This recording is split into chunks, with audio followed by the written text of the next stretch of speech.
Save the children, save the youth. So if you save the children, that's how you save the youth. यो जुन project छ सबै street किड्सको लागि हो यो हाम्रो एम चाहिँ एउटा self sustainable community center Kathmandu भ्यालीभित्र बनाउने छ जहाँ चाहिँ हामीले सबै स्ट्रीट किड्सहरूलाई ल्याएर राख्न सक्छौँ उनीहरूलाई सुत्ने ठाउँ खाने ठाउँ दिन सक्छौँ स्कुल पठाउन सक्छौँ रिहेबिलिटेसन सेन्टर पठाउन सक्छौँ यो कम्युनिटी सेन्टरलाई चाहिँ हामीले स्पेशली स्ट्रीट किड्सको लागि मात्रै फोकस गरेका छौँ कम्युनिटी सेन्टरलाई चाहिँ हामीले तीनटा डिफ्रेन्ट पार्ट्समा ब्रेकडाउन गरेका छौँ एउटा चाहिँ हो ड्रप इन सेन्टर अर्को हो रिहेबिलिटेसन सेन्टर अनि अर्को हो एउटा स्कुल भन्दाखेरि चाहिँ non academic extra curricular activities धेरै हुने स्कुल हो यो हामीसँग अलरेडी ड्रप इन सेन्टर छ यो चाहिँ ठमेलको ठ्याक्कै पछाडि छ सो इजिली एक्सेसिबल छ सबै स्ट्रीट किड्सहरूलाई यो ड्रप इन सेन्टरमा चाहिँ अहिले हामीसँग 52+ किड्सहरू छन् जो चाहिँ तपाईको 7 इयर्स ओल्डदेखि 24 इयर्स ओल्डसम्मको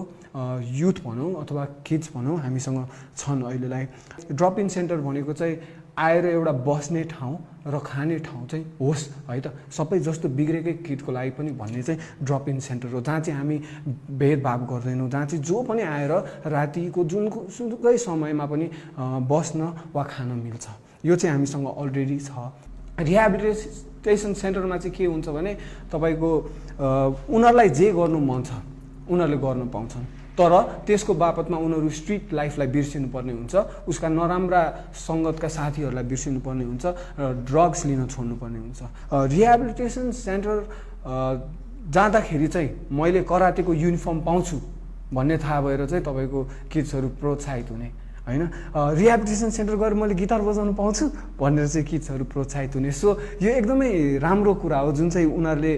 रिहेबिलिटेसन सेन्टरमा हुन्छ नि केही नयाँ कुरा गर्दा चाहिँ ठिक छ नि त म मेरो पास्ट लाइफ छोड्छु भनेर त्यसलाई अँगाल्नु खोज्छन् भने चाहिँ यो कुरामा चाहिँ हामीलाई रिहेबिलिटेसन सेन्टर चाहिन्छ प्लस हामीलाई त्यो गुड किड्सलाई ब्याड किड्ससँग छुट्याउनलाई पनि यो रिहेबिलिटेसन सेन्टर एकदमै इम्पोर्टेन्ट छ स्कुल किन चाहिन्छ भने उनीहरूलाई अब प्रपर लर्निङको बाटो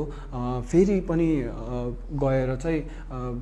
समाजमा चाहिँ छिर्ने एउटा बाटो किनभने अहिले समाजबाट उनीहरू एकदमै नेग्लेक्टेड छन् एकदमै अपहेलित छन् सो समाजमा छिर्ने बाटो बनाउनलाई चाहिँ हामीलाई स्कुल चाहिन्छ किनभने मान्छेलाई लर्निङ चाहिँ एकदमै इम्पोर्टेन्ट छ सो यो स्कुल तर एकदमै नन एकाडेमिक हुन्छ एकदमै एक्स्ट्रा करिकुलर हुन्छ नन एकाडेमिक